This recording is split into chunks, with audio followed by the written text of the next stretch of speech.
आइए आज का क्लास हम लोग शुरू करते हैं। कल हम लोगों ने समास के तीन रूप पढ़े थे, तीन भेद: अव्ययी भाव समास, द्विगु समास और द्वंद्व समास। आज हम चौथा पढ़ेंगे, तत्पुरुष समास। तो इससे बहुत प्रश्न भी पूछे जाते हैं।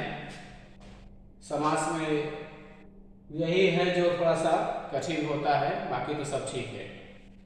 तो आइए देख लेते हैं। वह तत्पुरुष समास कहते किसे हैं? वह समास जिसमें दूसरा पद प्रधान हो तो तत्पुरुष समास कहलाता है, जिसमें कारक विभक्ति चिन्ह ने, को, से, के लिए, से, का, के, की, में, पर, हे, अरे इत्यादि आते हैं। मतलब ये सब विभक्ति चिन्ह आते हैं, ठीक ना। एक पद से दूसरे पद के बीच में या उनको तोड़ने पर ये सब विभक्ति चिन्ह जो होते हैं, शब्द जो होते हैं, ये आ जाते हैं। जैसे उदाहरण अगर हम देखें, उदाहरण देखते हैं हम लोग, तो जैसे लाठी चोर, लाठी चोर। तो लाठी चोर, देखिए इसका क्या निकलेगा? लाठी को चुराने वाला, लाठी को चुराने वाला। ठीक, यहां पर विभक्ति क्या आया है? को। लाठी को चुराने वाला, तो एक विभक्ति आया है, इसकी पहचान है। ठीक, यानी कि इस और इस दोनों शब्दों में जो दूसरा पद प्रधान शब्द है और इसमें यहां पर एक विभक्ति होती है। ठीक, लाठी को चुराने वाला। जैसे एक और एग्जांपल हम ले लेते हैं अब तक। जेब कतरा, जेब कतरा मतलब जेब को काटने वाला, जेब को काटने वाला।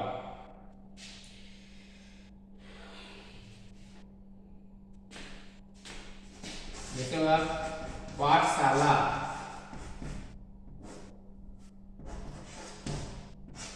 मतलब पाठ के लिए, पाठ के लिए शाला, मतलब स्थान, पढ़ने के लिए स्थान, पढ़ने के लिए स्थान, जहां पढ़ने के लिए स्थान होता है उसे हम पाठशाला कहते हैं।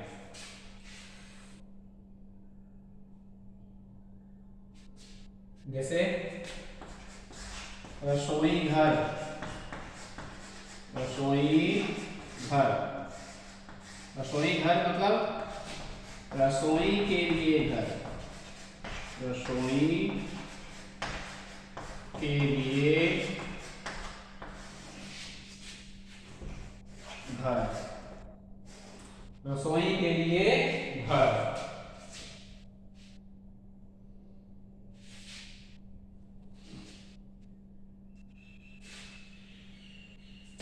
एक उदाहरण आप लोग लिख सकते हैं, दो तीन उदाहरण हम लोग, दो तीन उदाहरण और देख लेते हैं, इसके बाद आगे चलते हैं।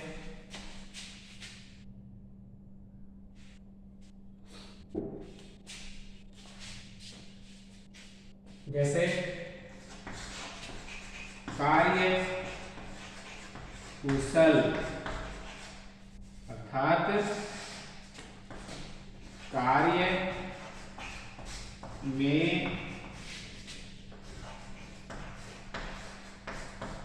कुशल, कार्य में कुशल। जैसे रेखांकित, रेखांकित मतलब रेखा से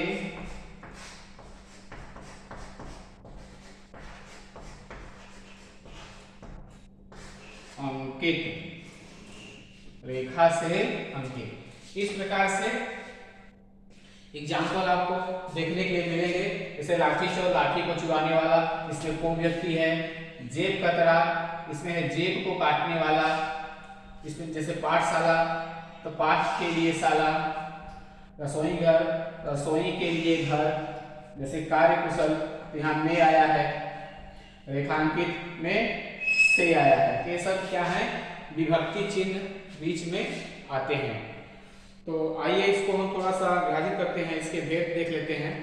कई प्रकार से इसके भेद होते हैं।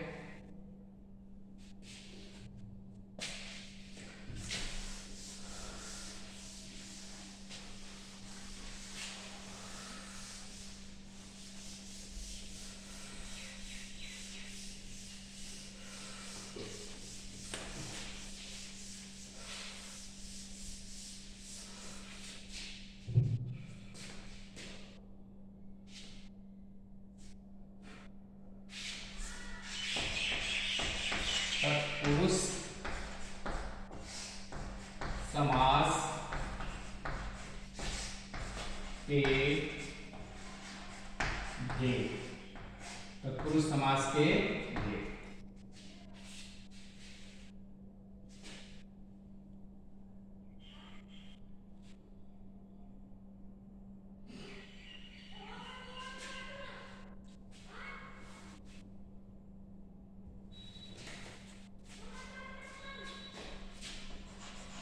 कर्ता,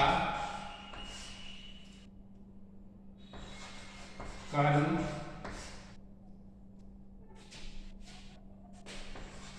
कारण, संप्रदान, उपादान, संप्रदान,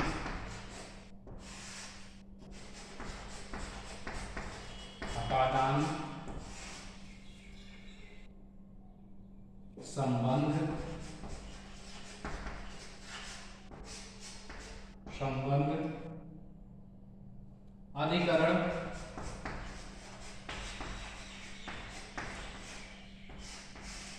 अधिकरण और संबोधन। ये कारक चिन्ह होते हैं और इसमें से सिर्फ हम 6 पढ़ते हैं। एक इसको पढ़ते हैं, एक इसको, इसको, इसको, इसको और इसको। 6 हम पढ़ते हैं। 6 को हम तत्पुरुष के अंतर्गत पढ़ते हैं। इसमें होगा कर्म तत्पुरुष, कारण तत्पुरुष, संप्रदान तत्पुरुष, एग्जाम में ऐसे ही पूछता है। अपादान तत्पुरुष, संबंध तत्पुरुष और अधिकरण तत्पुरुष। इतने को हम पढ़ते हैं। लेकिन जो कारक का सूत्र होता है उसको हम लोग यूज कर लेते हैं। कर्ता ने कर्म को करण से या के द्वारा, से या के द्वारा, अपादान में संप्रदान के लिए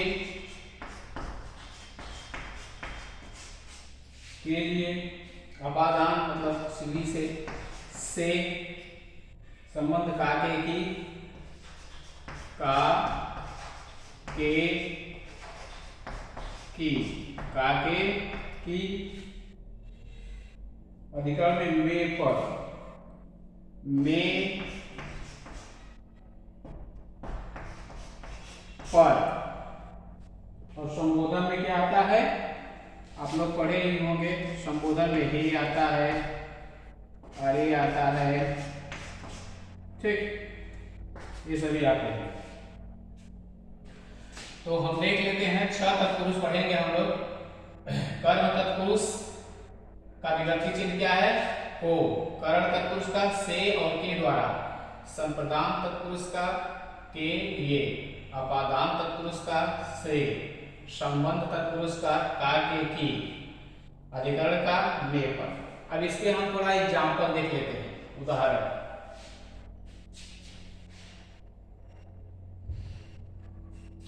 अब कर्म तत्पुरुष का हो गया स्वर्ग प्राप्त, मतलब स्वर्ग को प्राप्त, स्वर्ग को प्राप्त। यह एक उदाहरण हो गया कर्म तत्पुरुष का। इसका उदाहरण हम लोग देखते हैं।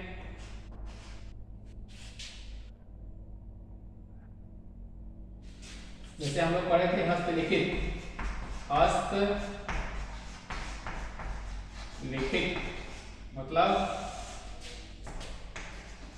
हाथ से लिखा हुआ, हाथ से लिखा हुआ, हाथ से लिखा हुआ। ऐसे एक और उदाहरण ले लेते हैं,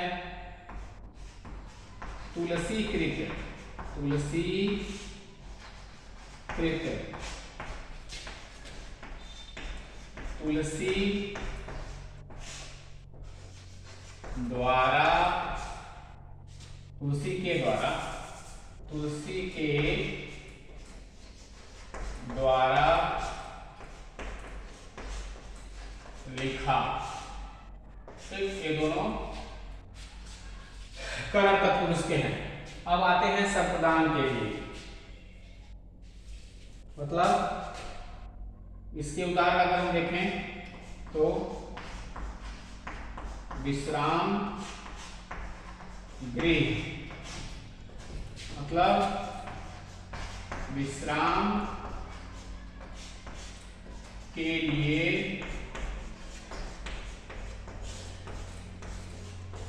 गृह, इसका उदाहरण है विश्राम के लिए गृह। जैसे रसोई घर, रसोई के लिए घर, ठीक। जैसे विद्यालय, विद्यालय के लिए घर, विद्या का आलय उसमें हो जाएगा, वो भी संबंध भी हो जाएगा। तो संप्रदान मतलब विश्राम गृह, विश्राम के लिए गृह, रसोई घर, रसोई के लिए घर। अब अपादान में क्या होता है, किसी चीज से अलगाव, जैसे पाप मुक्त, पाप मुक्त में क्या हो जाएगा, पाप से मुक्त, पाप से मुक्त,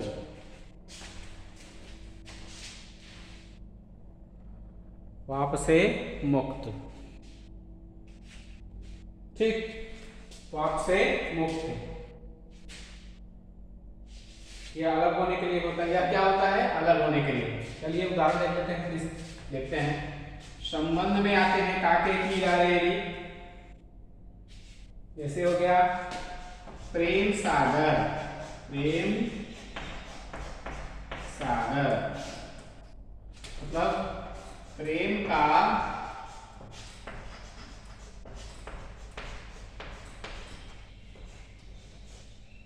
सागर।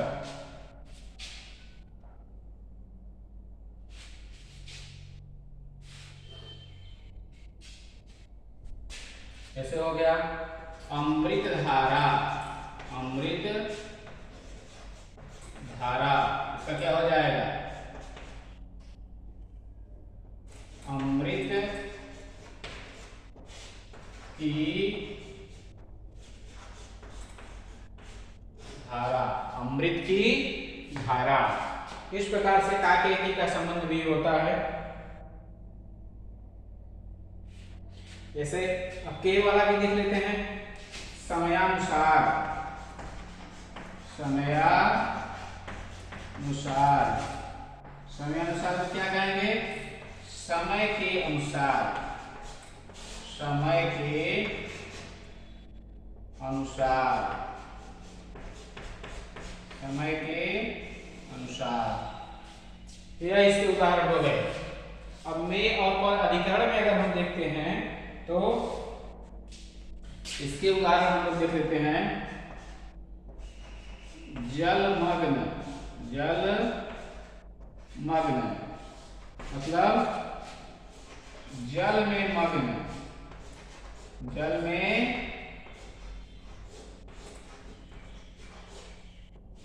मग्न, जल में मग्न, जल में डूबा हुआ।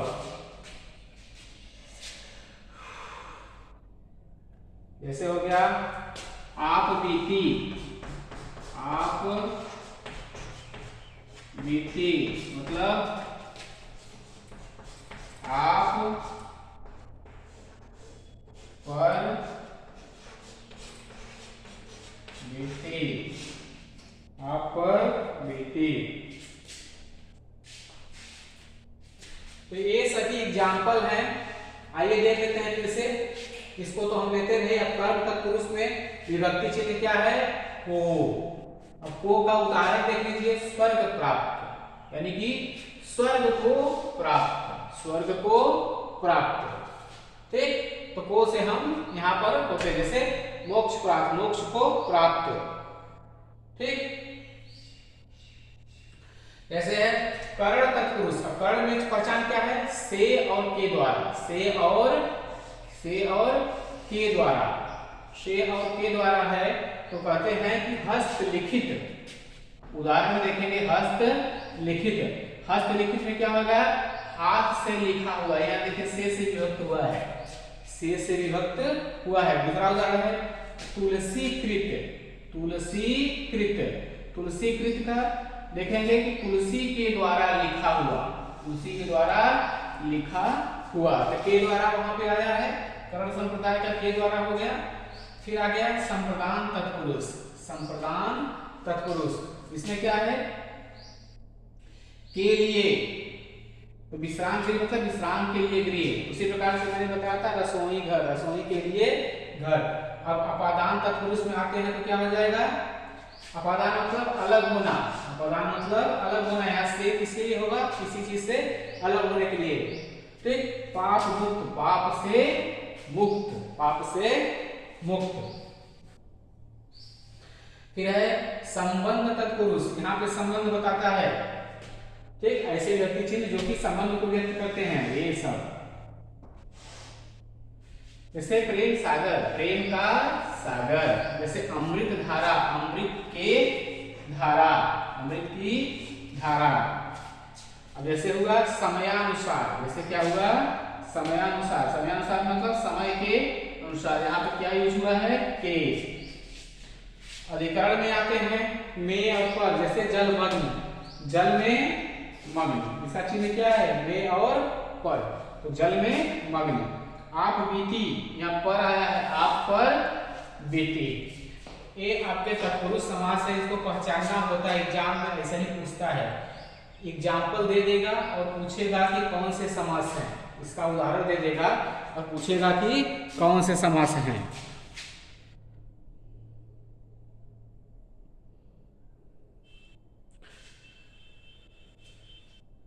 तो इसका स्क्रीनशॉट आप लोग ले लीजिए, लिख लीजिए। कमेंट में बताइए आज की क्लास कैसी लगी।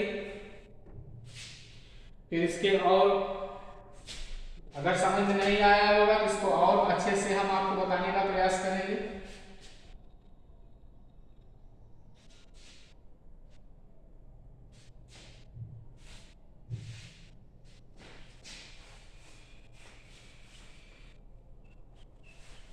आइए इसको मिटा देते हैं।